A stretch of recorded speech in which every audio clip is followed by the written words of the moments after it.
Millionaire didn't know he had a son until he met him at his girlfriend's grave.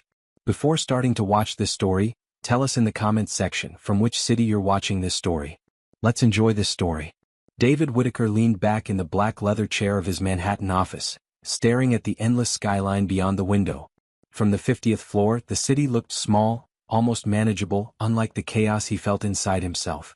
The room smelled faintly of expensive cigars and old paper, though David hadn't smoked in years. Around him, awards and framed magazine covers celebrated his achievements: Businessman of the Year, Real Estate King of the East Coast, Top 40 Under 40, but they felt hollow now, meaningless trophies of a life built on transactions, not relationships. He had spent 20 years climbing to the top, building Whittaker Developments into one of the most powerful companies in New York. Yet, even with millions in the bank and properties scattered from Boston to Miami, a persistent emptiness gnawed at him, one that no amount of wealth or success could silence. The day had started like any other: a 5 a.m. workout in his private gym, a breakfast meeting at the plaza, back-to-back calls with lawyers and investors. But the date on his watch kept pulling his mind away: April 9th. He hadn't meant to remember, yet somehow he always did. It was the anniversary of Emily's death. Emily Weston. Even the sound of her name in his mind made something tighten in his chest. They had met at Rutgers University in New Jersey, when he was just another broke kid with a part-time job and a head full of dreams. She had been different from anyone he had ever known: wild, full of life, a girl who laughed loudly and cared deeply. For a time she had been his entire world. Until ambition got in the way. David had chosen his future over their love, chasing a business internship in San Francisco when she had begged him to stay. He had told himself it was only temporary, that they would find a way to survive the distance. But life had other plans. A few terse calls, a few angry letters, and then silence. Years later, a mutual friend had called to tell him Emily had died in a car accident near her hometown of Princeton, New Jersey. 26 years old. Gone before she had a chance to live the life she deserved. David had attended her funeral anonymously, standing far back, hidden beneath a gray umbrella while rain poured down on the mourners. He had never spoken to anyone about that day. He had buried it deep, along with the small, broken pieces of himself that had never healed. Today, for reasons he couldn't explain, David found himself driving alone to Mount Hope Cemetery in Lambertville, New Jersey. The city had always been peaceful, a far cry from the pounding noise of Manhattan. He had told his secretary to cancel his meetings for the afternoon, switched off his phone, and let instinct guide him down the winding roads out of the city. When he arrived, the sky was heavy with clouds and a chill breeze whipped through the trees. The cemetery was almost empty, save for an old groundskeeper pushing a cart of fresh flowers. David walked slowly through the neat rows of headstones, past names and dates that told stories he would never know.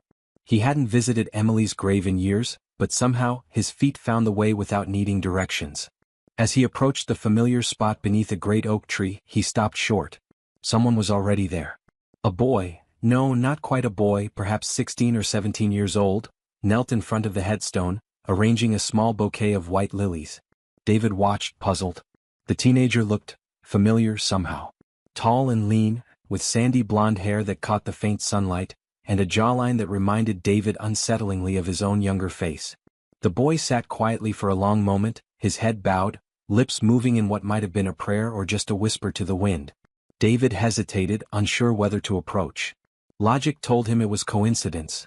Cemeteries attracted many visitors after all. But something deeper urged him forward. He cleared his throat softly and the boy looked up, startled. For a brief, electric second their eyes met. Hazel eyes, the same color as David's, the same sharp glint. David's heart stuttered in his chest. "Sorry," David said, stepping closer. "I didn't mean to interrupt." The boy shook his head. "It's okay. I was just visiting her." "You knew Emily?" David asked, voice rougher than he intended. The boy nodded.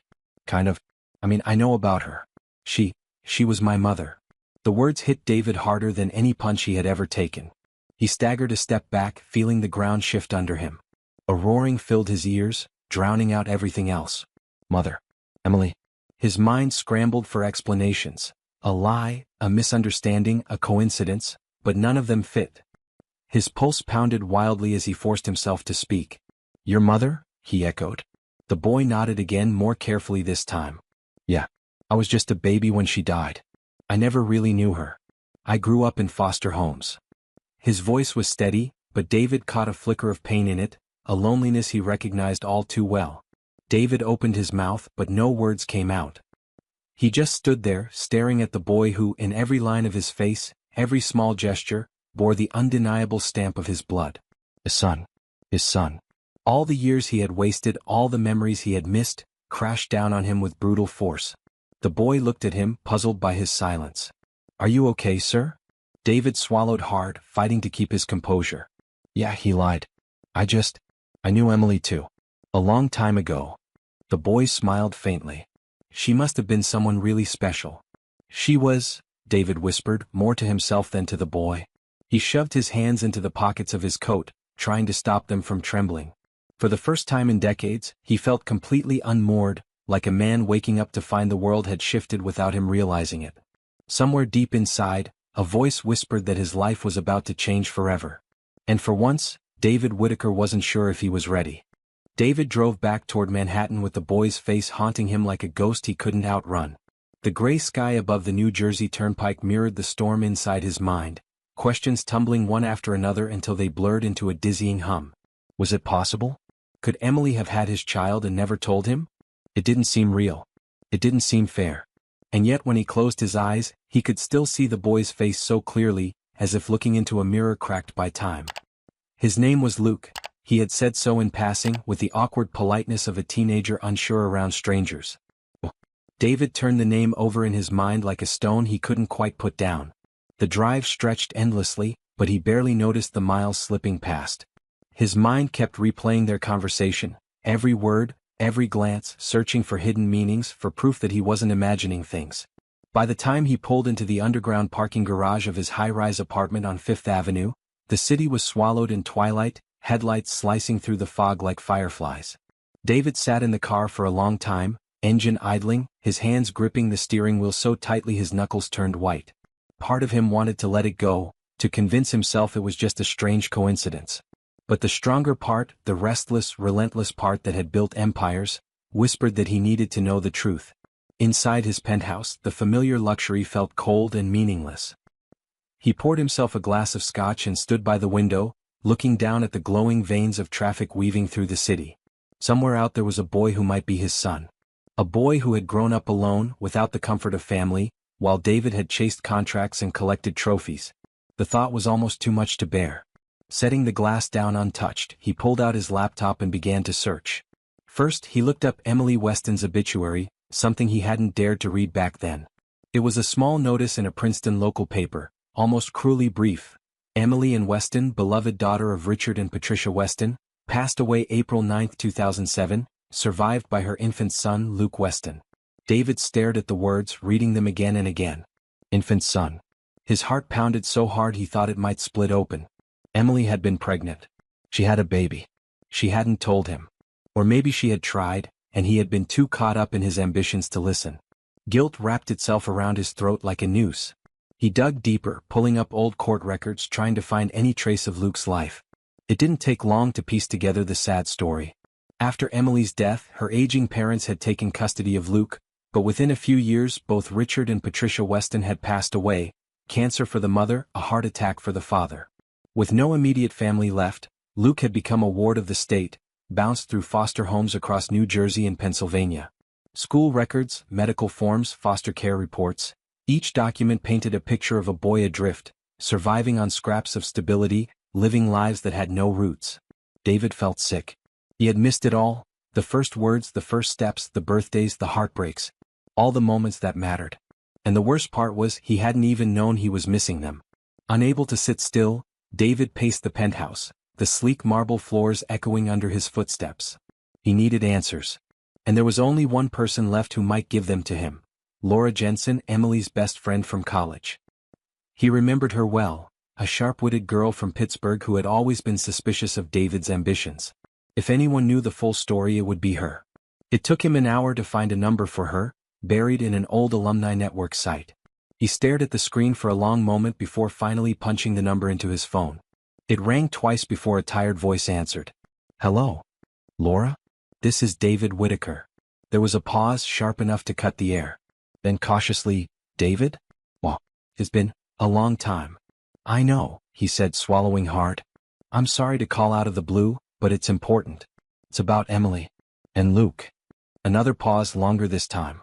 When Laura spoke again, her voice was guarded. What about them? I met Luke today. At Emily's grave. The words tasted strange, like speaking a secret he wasn't supposed to know. He said she was his mother. Laura, is he mine? On the other end of the line, Laura sighed, a sound filled with the weight of old regrets. You didn't know? No, David said quietly. I didn't. For a moment, the only sound was the faint crackle of the phone line. Then Laura said, she wanted to tell you. After you left for California, she found out she was pregnant. She tried calling, writing, but you had already moved on. She didn't want to drag you back out of guilt. She thought she could raise him on her own. And then after the accident, there was no one left. David closed his eyes, fighting the burn behind them. Why didn't anyone tell me after she died? I thought about it, Laura admitted. But you were a different man back then. Always busy, always somewhere else. And Luke had enough heartbreak without having a stranger show up out of nowhere. I didn't know if you'd even care. The words hit harder than a slap. And the worst part was Laura hadn't been wrong. The man he had been, ruthless, selfish, obsessed with winning, might not have cared. But that man didn't exist anymore. David wasn't sure who he was now, standing on the edge of this new reality. He only knew he couldn't walk away. Where is he living now? David asked, his voice low. Laura hesitated. He's still with a foster family near Trenton. He turns 18 in a year. After that, who knows? David nodded, even though she couldn't see him. Thank you, he said. Don't thank me, Laura said. If you want to help him, don't waste time. The call ended, but her words stayed with him. David stood by the window again, looking out at the endless city, but this time he saw it differently. Somewhere out there, a boy with his eyes and his blood was living a life of uncertainty, waiting for something. Someone he didn't even know he was missing. David made a silent vow to himself. He would find Luke. He would not let another day slip away. Not this time. The next morning, David woke up before the sun rose, something he hadn't done in years. The city was still quiet, the streets below shrouded in mist. He brewed a pot of coffee and stared at his phone, the address Laura had sent him the night before glowing on the screen. Luke was living in a modest two-story house in a worn-out neighborhood of Trenton, New Jersey, with a foster couple named Ron and Denise Miller. David had their names and the address, but no plan beyond that. What was he going to do? Just show up on their doorstep and announce he was Luke's long-lost father? The thought made him sick with nerves. But sitting around wasn't an option anymore. He grabbed his jacket and keys and left the penthouse behind without another glance. The drive to Trenton felt both too long and not long enough. Every few miles, David rehearsed what he would say, only to tear the words apart and start over. Nothing sounded right. Nothing seemed big enough to bridge the years of absence, the endless list of moments he had missed. When he finally pulled up to the small house, it was mid-morning. The lawn was a little overgrown, the paint peeling in places, but it had the look of a home that was lived in, loved in its own rough way. David sat in the car for a long moment, gathering his courage, then stepped out. He had barely made it halfway up the cracked walkway when the door opened and Luke stepped out, a battered backpack slung over one shoulder. For a split second, their eyes met, and David saw it again, that unmistakable reflection of himself. Luke froze, the easygoing teenage slouch vanishing as he straightened up, wary. David took a breath, feeling like a man about to walk a tightrope with no net. Hey, he said, his voice rougher than he meant. Luke, right? Luke shifted the strap of his backpack, his expression guarded. Yeah. Who are you? David tried a smile that felt like it might crack his face. My name's David Whitaker. I knew your mom a long time ago. Luke's eyes narrowed slightly, suspicion blooming across his face. You were at the cemetery, he said flatly. Yeah, David admitted. I didn't expect to meet you there. But now that I have, I think we should talk. Luke shook his head, taking a step back. Look, if you're some kind of social worker or charity guy or whatever, I don't need it. I'm fine. I'm almost 18. I'm getting out of this mess soon anyway. The words hit David hard. This kid had grown up expecting nothing from anyone. No wonder he didn't trust easily. I'm not a social worker, David said quietly. I think I might be your father. For a moment, time seemed to freeze between them, the words hanging heavy in the cool morning air. Luke laughed, a harsh, unbelieving sound. Yeah, right. You. Some rich guy from Manhattan? My dad took off before I was even born. That's what they always told me. David swallowed the lump in his throat. I didn't know about you. If I had, I swear I would have come for you. Luke's face twisted into a look of pure anger, the kind that only comes from years of disappointment. Sure you would have? Just like everyone else who said they cared. Where the hell were you when I needed someone? When I was getting bounced around from one crappy house to another? When I had to teach myself how to fight so I wouldn't get jumped every day after school? David stepped closer, his hands raised in a helpless gesture. I wasn't there, Luke. And I can't change that. But I'm here now. If you'll let me, I want to get to know you. I want to be part of your life. Luke looked away, jaw clenched so tightly David could see the muscles trembling. After a long, painful silence, he muttered, "You're a little late for that, don't you think?" David let the words settle, feeling every ounce of their truth. "Maybe I am," he said softly. "But I'm not going anywhere this time." Behind them, the front door creaked open and an older woman with graying hair and tired eyes stepped onto the porch. "Luke? You okay, honey?" Luke waved her off. "Yeah, Denise. Just some guy talking about my mom." Denise gave David a once-over, her gaze sharp but not unkind. "You better not be causing trouble," she warned, her voice heavy with the kind of protective fierceness David could only admire. "No, ma'am," David said sincerely. "Just trying to fix something that should have been fixed a long time ago." Denise studied him another moment, then nodded and went back inside, leaving the door cracked slightly just in case. Luke adjusted his backpack again, clearly itching to get away. "I gotta get to work," he said. "Part-time at a garage down on Clinton Avenue. Pays like crap, but it's something." David, desperate to keep the connection alive even a little longer, said quickly, "Let me give you a ride." Luke looked at him like he had two heads. "You think I'm just gonna hop into some stranger's car?" "Not a stranger," David said gently. "Not anymore." Luke hesitated, then shrugged. "Fine.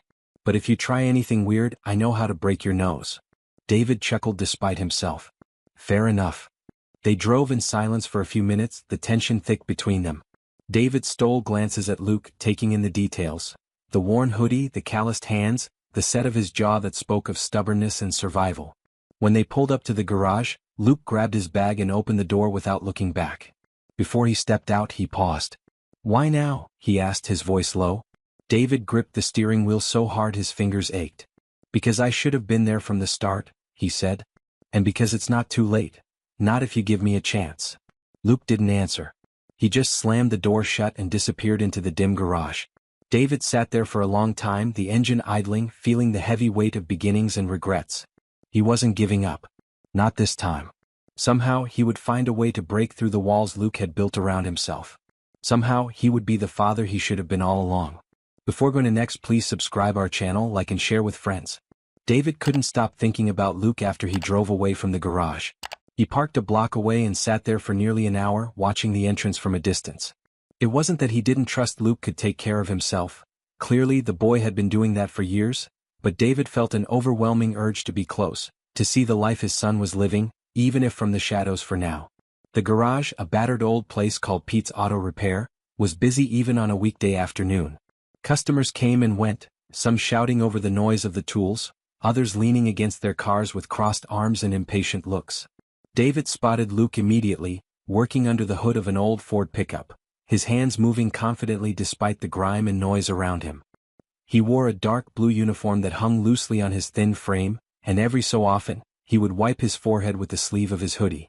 Watching him, David felt a twist in his gut, a mix of pride and sorrow. Pride that Luke had built something of himself against all odds, and sorrow for all the birthdays and milestones he had missed. He could never get those years back, but maybe, just maybe, he could be part of what came next. An idea formed, reckless but impossible to ignore. David waited until Luke was busy replacing a tire, then walked over to the office and introduced himself to the manager, an overweight man with a baseball cap and a scowl named Pete Donovan. "You the new inspector?" Pete barked, eyeing David's expensive coat and polished shoes with suspicion. No," David said, improvising fast. "Actually, I'm a friend of Luke's. I wanted to see if I could help out, maybe donate some tools or supplies." Pete snorted. "Yeah. You one of those do-gooder types? We don't need charity, pal. We need customers." David reached into his wallet and pulled out a thick wad of bills, the way people did in movies when they were desperate to make a point. Pete's eyes widened slightly. "Maybe we could work something out," David said, lowering his voice. "Luke's important to me. I want to make sure he's taken care of." Pete shrugged, pocketing the cash like it was the most natural thing in the world. Suit yourself. Kid's a hard worker. Could use a better set of tools, that's for damn sure. David nodded, feeling slightly ashamed of himself for buying access, but at the same time relieved. Over the next few days, David returned to the garage every afternoon, sometimes bringing coffee and sandwiches for the crew, other times dropping off boxes of new wrenches, drills, and hydraulic jacks he had no idea how to use. At first, Luke treated him like a piece of unwanted furniture, barely grunting a greeting, eyes wary and distant. But slowly, almost imperceptibly, the ice began to thaw. Luke started asking small questions like, "Where'd you learn about cars?" To which David confessed, laughing, "I didn't. I'm a disaster with anything mechanical." One afternoon, while David stood awkwardly by the office door sipping stale coffee, Luke finally cracked a real smile. "Figures," he said. "You look like you've never even changed a tire." David laughed harder than he had in years, the sound bouncing off the garage walls. Felt good. It felt real. But just when David thought things were turning around, life threw a curveball. It happened on a Friday late afternoon.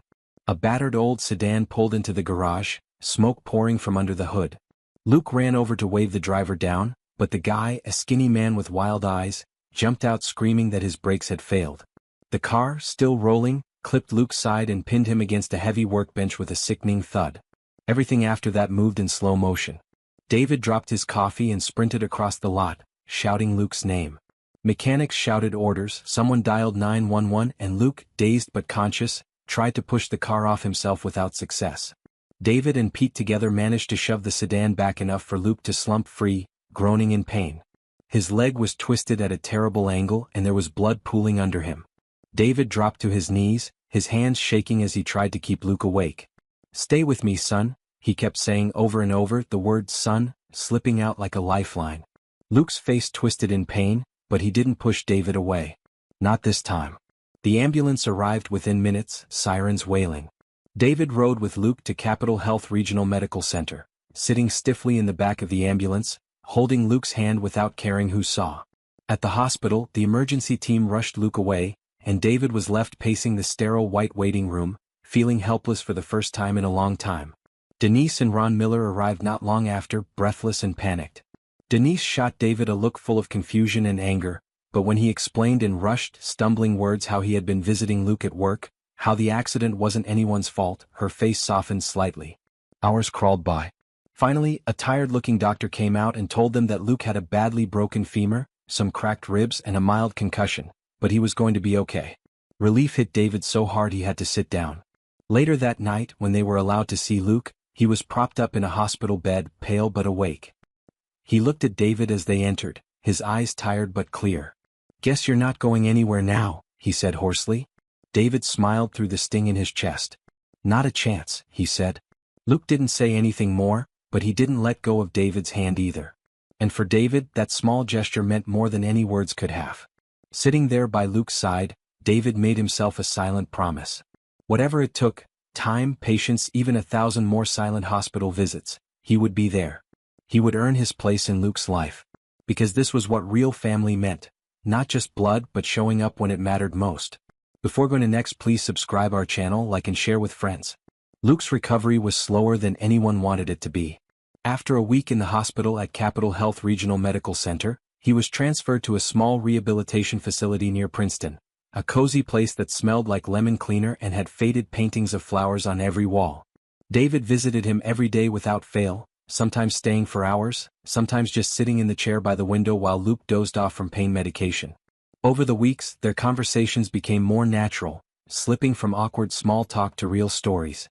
Luke told him about how he had struggled through high school while working part-time jobs, how Ron and Denise had always been good to him but never had much money. David shared bits of his life too, carefully avoiding anything about the wealth and privilege he had built in Manhattan, afraid that it would create a wall between them.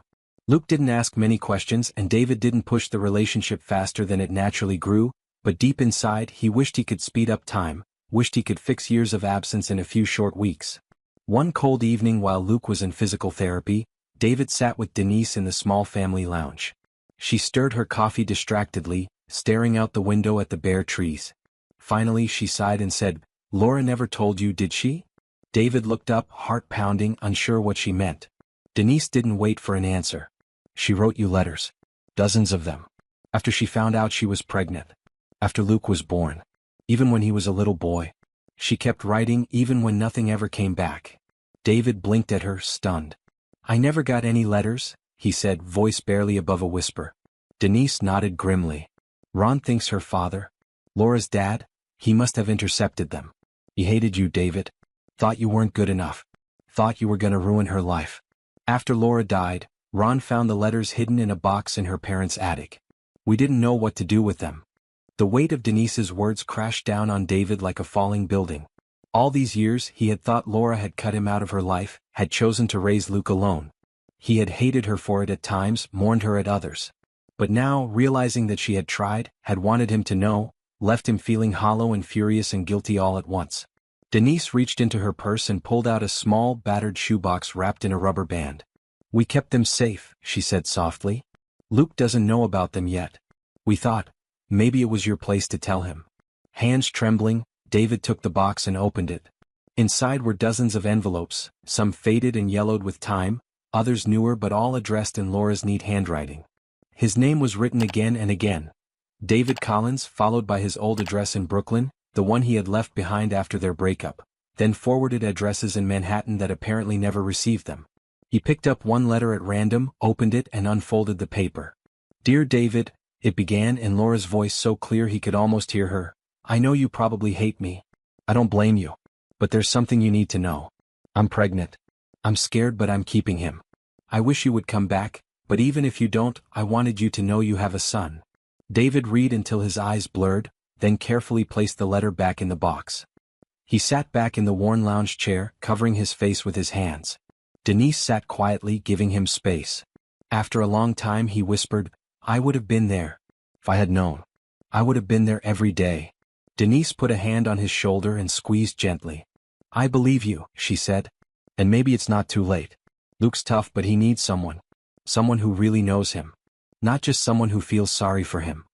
David nodded, feeling something inside him harden, not into anger but into a fierce, determined love. He would tell Luke the truth. He would show him the letters not all at once but when the time was right. He would prove to Luke that even if fate had stolen their past, they still had a future they could build together. The next day, David sat by Luke's bedside as he struggled to flex his healing leg during physical therapy. Luke cursed under his breath, gritting his teeth against the pain. David didn't say much, just passed him a bottle of water and nodded encouragingly. Later, when Luke was resting, David pulled the shoebox from under his coat and set it on the table next to the bed. Luke raised an eyebrow. "What's that?" he asked. David swallowed hard. "Something your mom wanted you to have. Something I should have seen a long time ago." Luke frowned, sitting up straighter despite the pain. Slowly he reached out and lifted the lid. His fingers brushed across the stack of letters, pausing at the top envelope. As Luke opened the first letter and began to read, David watched him closely. Watched the way his face shifted from confusion to shock to something that looked a lot like grief. When Luke finally looked up, his eyes were bright but he didn't wipe them. He just stared at David for a long moment, then said quietly, "You didn't know, did you?" David shook his head, feeling the sting of tears in his own eyes. "I would have moved heaven and earth to be with you," he said. "If I had known." Luke didn't say anything else but he didn't push the box away. He kept it on his lap, reading letter after letter while David sat silently beside him, hoping that maybe, just maybe, the invisible bridge between them was finally beginning to be rebuilt, one word, one truth at a time. Before going to next, please subscribe our channel, like and share with friends. Luke spent the rest of the evening reading his mother's letters, one by one, as if each word stitched a part of his broken past back together. David sat by him, silent but steady, letting him process it in his own time. It was well after midnight when Luke finally set the last letter down and leaned back against the hospital pillows, his face pale but determined. "I need to talk to them," he said, his voice raw. David knew instantly who he meant. Laura's parents, the people who had stolen from both of them the years they could never reclaim. The next morning, despite the physical therapist's protests, Luke insisted on leaving the facility for a few hours. With David's help, he dressed carefully, pulling a hoodie over his frail frame and wincing as he adjusted his injured leg into the passenger seat of David's black Ford Explorer. They drove in silence through the winding streets of Princeton, past old colonial homes and bare trees whispering in the winter wind, until they reached a modest two-story house with peeling white shutters. Luke stared at it for a long moment, then gritted his teeth and opened the door. David stayed by the car, giving him space, though every muscle in his body itched to be by Luke's side. He watched as Luke walked up the cracked stone path, slow but steady, and rang the doorbell. It took a few minutes, but eventually, an elderly woman with tightly curled gray hair opened the door. Her face froze when she saw him. "Luke," she breathed as if seeing a ghost. From his seat in the car, David saw Luke's shoulders stiffen. The woman, who David knew had to be Margaret Andrews, reached out to him hesitantly. Luke took a step back. "Why?" he asked simply, loud enough that David could hear even from the car. "Why did you hide him from me? Why did you throw away every chance I had to know who I really am?" Margaret's face crumpled, but Luke didn't wait for excuses. He pulled a handful of the letters from his hoodie pocket and held them up like evidence in a trial. "You took away my father," he said, voice shaking with anger. "You let me grow up thinking I was unwanted, that she had no one but me. You lied to me for my whole life." Margaret started to cry, covering her mouth with her hand, but Luke only shook his head and turned away. As he limped back to the car, David opened the door for him without a word. Luke climbed in, slammed the door harder than necessary, and stared out the windshield, breathing heavily. They didn't speak as David pulled away from the house, driving aimlessly through the quiet Princeton streets. Finally, after what felt like forever, Luke said, "I don't want their excuses. I don't care what their reasons were. She tried. She wanted me to know you. That's all that matters." David glanced at him, proud and heartbroken all at once. "You're right," he said simply. "And now you do." They spent the next few weeks in a strange limbo, balancing hospital visits with therapy, talking more than they ever had but also leaving room for silence when it was needed. Slowly, David introduced Luke to his world, a world of board meetings in New York, charity galas, and a sprawling penthouse overlooking Central Park. Luke wasn't impressed by any of it, and David was grateful. He didn't want a son who saw him as a bank account or a free ride. He wanted Luke to see the man he was underneath all the polish, the man who had spent years building a fortress of success to hide the aching loneliness he hadn't even recognized until now. One chilly Saturday afternoon, David invited Luke to visit his office in Manhattan. The sleek glass tower loomed over the streets like a monument to ambition, but Luke didn't seem intimidated. He hobbled alongside David, still favoring his injured leg, and gazed around the modern lobby with mild curiosity. "You built all this?" he asked as they rode the elevator to the top floor. David shrugged. "Brick by brick," he said. "Deal by deal. It was the only thing I knew how to do after." He trailed off, not needing to finish the sentence. "After Laura. After everything."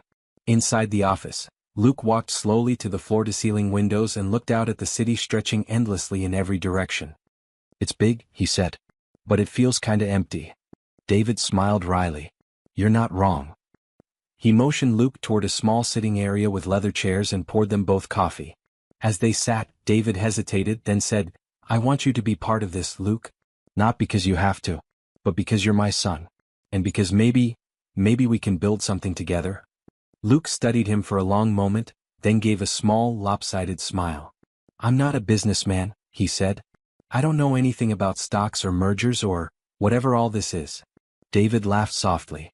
"Neither did I when I started. All you need is grit. And maybe a little faith." As they talked, neither of them noticed the slender figure standing across the lobby, watching them through the glass doors. A man with sharp eyes and a permanent sneer. His name was Evan Monroe, one of David's longtime business rivals, a man who had spent years trying to outmaneuver and embarrass David in the high-stakes world of real estate. Seeing David with Luke, so unguarded, so vulnerable, planted a dangerous idea in Evan's mind. He slipped away before either of them noticed, already plotting how he might use this newfound weakness to his advantage. Meanwhile, David and Luke left the office feeling lighter than they had in months. They grabbed pizza from a hole-in-the-wall joint in Greenwich Village, laughing about how terrible David was at remembering street names and how Luke could still beat him at chess even half-drugged on painkillers. For the first time in a long while, both of them believed that maybe life hadn't stolen everything from them after all. Maybe there was still time to make new memories, to fight for a future they both deserved. Completely unaware that trouble was already lurking just around the corner, ready to test the fragile bond they had only just begun to rebuild. Before going to next, please subscribe our channel, like and share with friends. The first sign that something was wrong came a few days later when David's phone buzzed during a breakfast meeting at Balthazar in Soho. He ignored it at first, not wanting to interrupt the conversation he was having with a key investor, but when it buzzed again and again, something in his gut twisted. Apologizing, he stepped away from the table and checked his messages. 3 missed calls from his head of security. 2 urgent texts that simply said, "Call me now." David's heart thudded heavily as he dialed.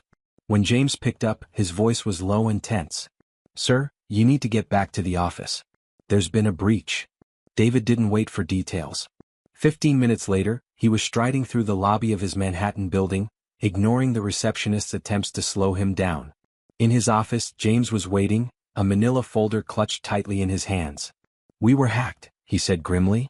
"Emails, financial documents, personal files, including the ones about Luke." David's stomach dropped. "What files about Luke?" he asked sharply.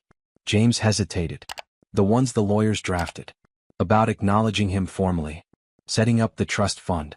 Naming him as your heir." David cursed under his breath. He hadn't even told Luke about all of it yet. He had wanted to wait until Luke was stronger, until the timing felt right.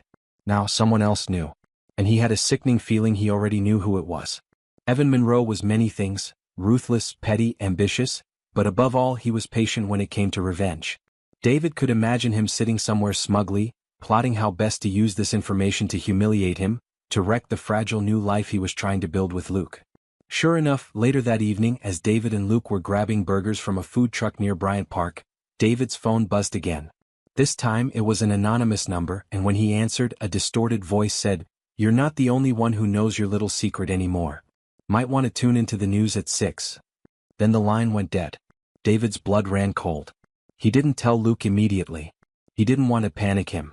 Instead, they ate in relative silence, Luke picking at his fries and occasionally shooting him confused glances, sensing something was off but not pushing it. They were halfway back to Princeton when David's worst fears were confirmed. On the radio, a breathless news anchor announced, "Breaking story tonight, a real estate titan's hidden son, a shocking inheritance, and the question everyone's asking, what else is David Miller hiding?" Luke turned to him, stunned. "What the hell is this?" he asked. David pulled over to the side of the highway, his hands gripping the steering wheel so hard his knuckles turned white. "I was going to tell you," he said hoarsely. "In my own way. On my own time. But someone wanted to hurt us." Luke stared at him, betrayed and bewildered. "Why would anyone care about me? I'm nobody." David turned to him fiercely. "You're not nobody. You're my son. And that makes you a target to people who want to destroy me." Luke slumped back in his seat, overwhelmed. They sat there for a long moment, the highway noise rushing past them like a river they couldn't cross. The fallout was immediate. Paparazzi started camping outside the hospital where Luke was still doing his therapy. Reporters hounded David outside his office and at every event he attended. Tabloid headlines screamed about the secret son and the scandalous fortune. David's business partners were suddenly hesitant, board members whispering about trust and transparency. It was everything David had feared, and worse. But what hurt the most was how it affected Luke. The boy who had spent his life in the shadows now found himself dragged unwillingly into a brutal spotlight. One afternoon, as David sat at Luke's bedside after another grueling therapy session, Luke said quietly, "Maybe it would have been better if we never met." David felt like he'd been punched in the gut. "Don't say that," he rasped. "None of this is your fault. It's mine. I should have protected you better." Luke didn't respond, just turned his face to the wall, exhaustion and grief written in every line of his body. That night, as David sat alone in his penthouse, staring out at the city lights, he realized that if he wanted to keep Luke safe, he couldn't just react to Evan's moves. He had to fight back.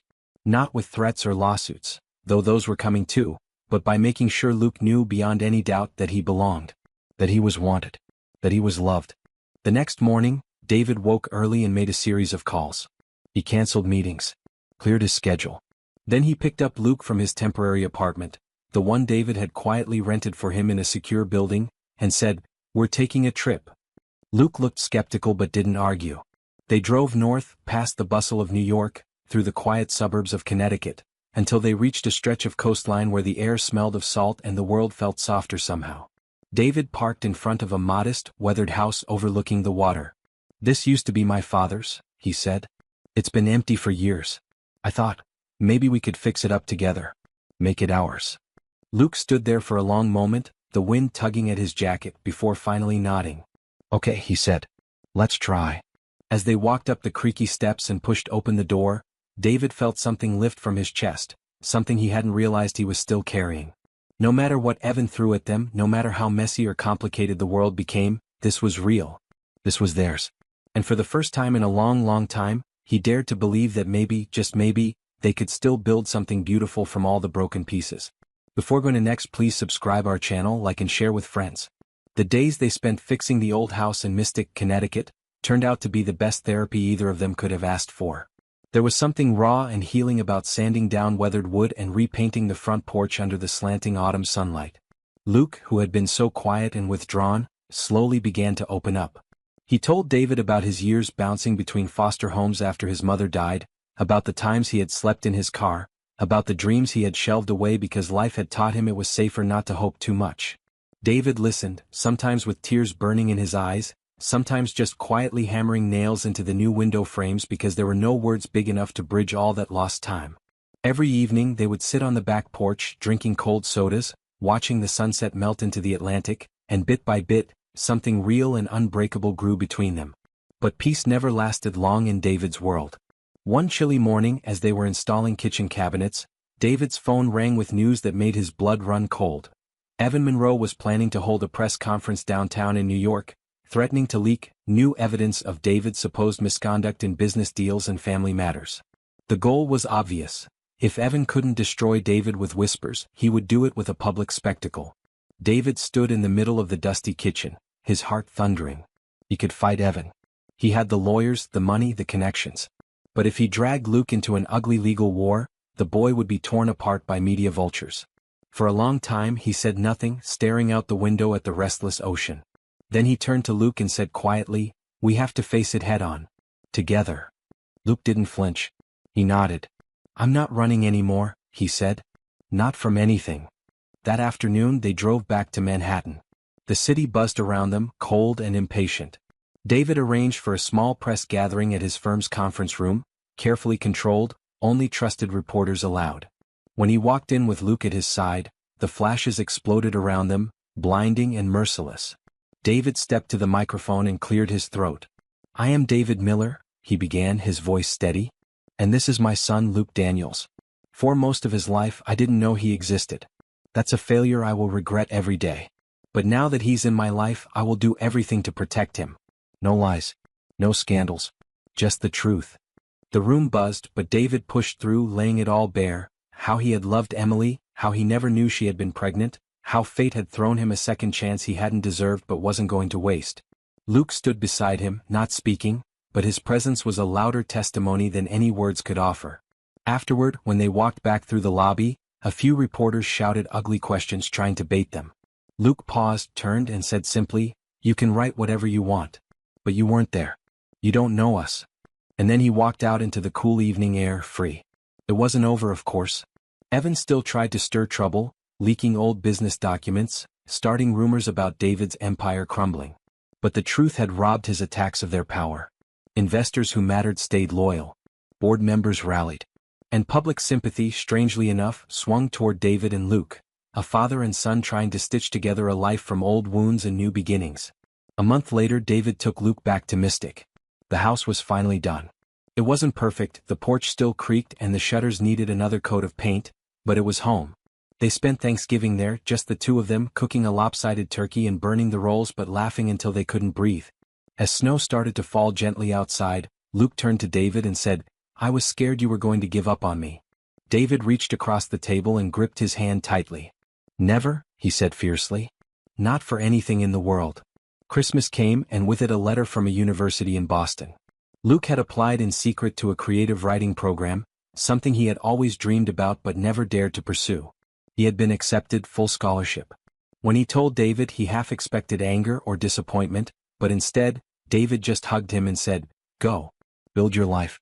I'll always be here." On a snowy January morning, David stood outside Luke's dorm, watching his son carry boxes up the steps. It hurt, letting go, but it was a good hurt, the kind that meant growth and love, not loss. Before he turned to leave, Luke jogged back down and threw his arms around him. "Thank you," he whispered. "For finding me." David smiled through the sudden sting of tears. "No," he said. "Thank you for letting me." As he drove back down the highway, the winter sun blazing low on the horizon, David realized that life rarely gave you neat, happy endings. It gave you moments, hard, beautiful, painful moments, and it was up to you to string them together into something like a life. He had made mistakes, terrible ones. But he had also been given a second chance. And as long as he drew breath, he would never stop fighting for it, for Luke, for them both. Because family wasn't about blood or timing or even forgiveness. It was about choosing, every single day, to love someone no matter what storms came. David had finally chosen right. And for the first time in years, as the city lights faded behind him and the open road stretched out ahead, he felt like he was exactly where he was meant to be. If you've liked this story, please subscribe our channel, like and share with friends.